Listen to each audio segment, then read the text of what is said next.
Good morning from the Farmville Newsroom. Welcome in today's broadcast. I'm Chelsea Tosin on today's edition where we're going to examine COVID from a multitude of angles, as well as the new mural in Farmville and look at Halloween, how it will be a little different in 2020. In our first story today, cases of COVID-19 on Longwoods continued to rise over the last week with 20 new cases of COVID. That brings Longwood's active total of cases to 22, with 70 total cases on campus since August 2nd of 2020. Many colleges and universities went back to school at the beginning of August, and some schools are now sending their students back home due to numerous coronavirus cases.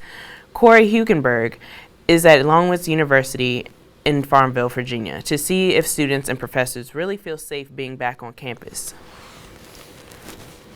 The coronavirus has taken the nation by storm, and in the past few weeks, many colleges and universities have had their students return to campus, having classes held in many different varieties, such as hybrid, fully online, or fully in person.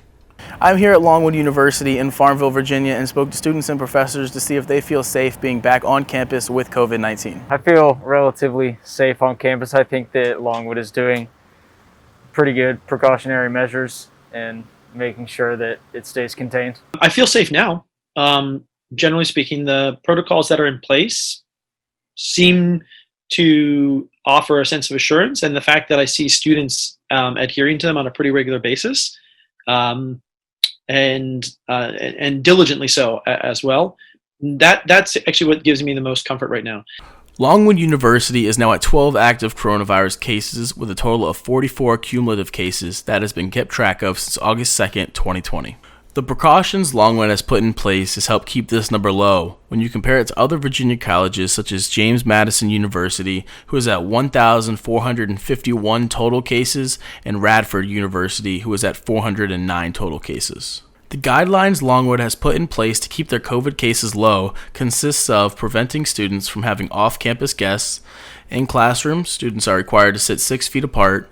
Professors and students must spray down the desks after each class, and in-person class sizes have been reduced. I think some of the steps have been good. Requiring the masks and spacing out the rooms have all been good. I think the testing could be a little bit more robust. They will only test you if you're showing some type of symptom, but since not everybody shows symptoms but can still share the virus, I think we're falling a little bit short in our testing. For more up-to-date information about COVID-19 at Longwood University, you can go to longwood.edu/COVID-19/dashboard. This is Corey Hugenberg reporting from Longwood University in Farmville, Virginia. Back to you guys in the studio. Thanks, Corey.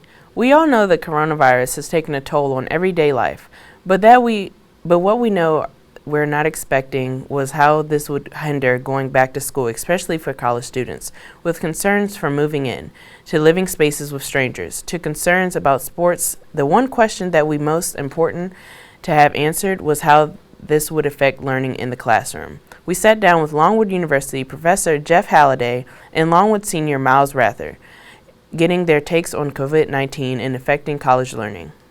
We all know the dangers of the coronavirus. We know how it's impacted everyday life. What about school? Not just living with somebody or taking a walk through campus. What about class? That's why we're here today. To talk about the importance of the transition from in-person to Zoom, with 2 special guests that we have from interviews today. For me personally, man, it's been a little challenging because I feel like with in-person courses, it's more of an engaging type environment.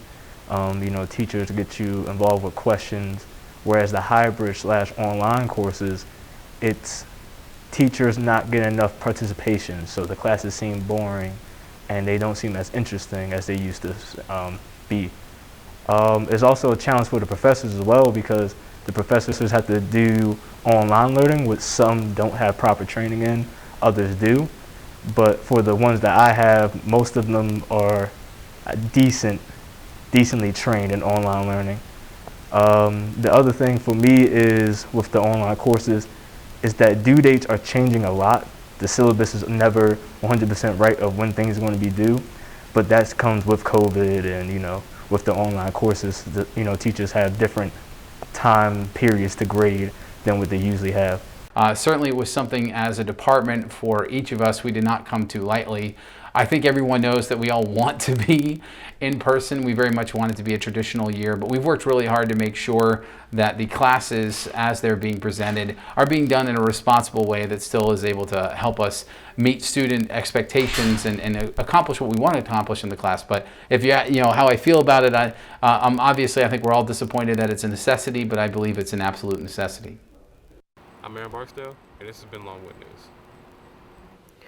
Thanks, Aaron.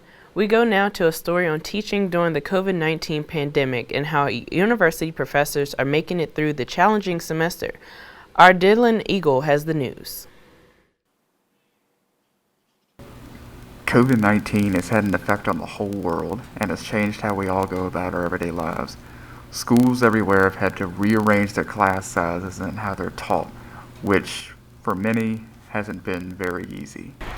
Things have certainly been different this fall semester here at Longwood University. Professors have had to completely rearrange their classes to meet COVID guidelines. I was interested to see how things are going for them and how they're adjusting to this new way of teaching. It's definitely been very different, to say the least. It's been definitely, to be honest, a challenge. One of the main challenges that I have faced is class participation. When there's fewer students in the class, it's sometimes a little bit of pulling teeth to get students to participate and to not have the same students participate and rely on for participation. When you have a larger group in class, usually there's, of course, more participation. I don't like teaching through Zoom. The short answer is it sucks. The long answer is it's a different kind of pedagogy. There's a lot of literature that I read about best teaching practices, most effective way to teach, and having this hybrid of having half the class in person and on Zoom is not conducive to learning. It's not conducive to building a good classroom environment. It's hard to establish connections with students because you don't get to see them as frequently, so you don't get to know them on a first name basis. And it's hard to build that rapport with students when you only see them once or twice a week. I talked to psychology professor Dr. Chris Bjornson, who for the first few weeks of classes taught all of his courses on Zoom. I assumed that there would be a major outbreak. I assumed it would happen earlier rather than later, and I wanted to keep people away from others if there were going to be that outbreak. It seems that for the most part, professors are not too fond of online teaching. It remains to be seen if things will go back to normal next semester, but for now, the guidelines remain in place for all classes. Reporting from Longwood University, I'm Dylan Eagle. Back to you guys in the studio. Thanks, Dylan. Black Lives Matter protests continue to happen around the country. Minneapolis, where George Floyd was killed in late May, continues to have protests. According to Time magazine, 93% of the protests has been peaceful. The protests continue on a daily basis in Portland, in Regular, and other cities and towns around the country and the world. Future protests are planned for Farmville. Stay tuned for more information on those. Murals have been an active part of the protesting, allowing people's voices to be heard through artistic expression. Here's Anthony Jackson reporting on the importance of murals to movements, and especially to a little town like Farmville.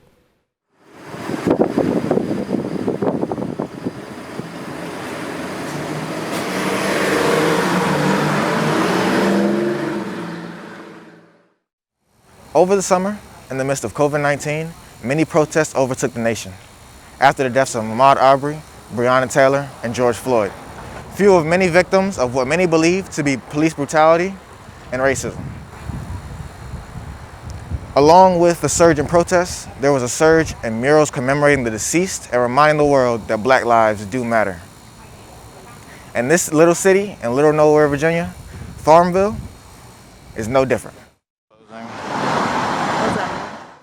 The mural is tucked away on the corner of 3rd and South Street, on the opposite side of the McAdoo's and behind Longwood Barnes & Noble's parking lot. I reached out to Mr. Jonathan Page, the Director of Multicultural Affairs at Longwood, and Ms. Emily Graybeck, the Director of Education and Outreach at the LCVA, and Ms. Mayana Hamilton, the President of the NAACP at Longwood, to get their take on the importance of murals commemorating the movements as such.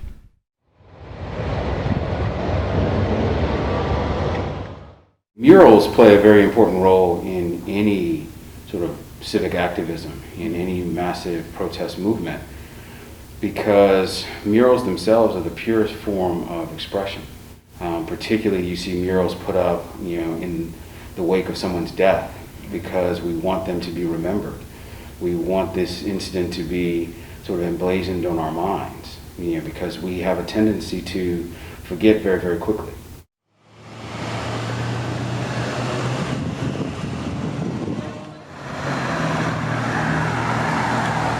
The recording audio was having technical difficulties while I was speaking to Emily on Zoom.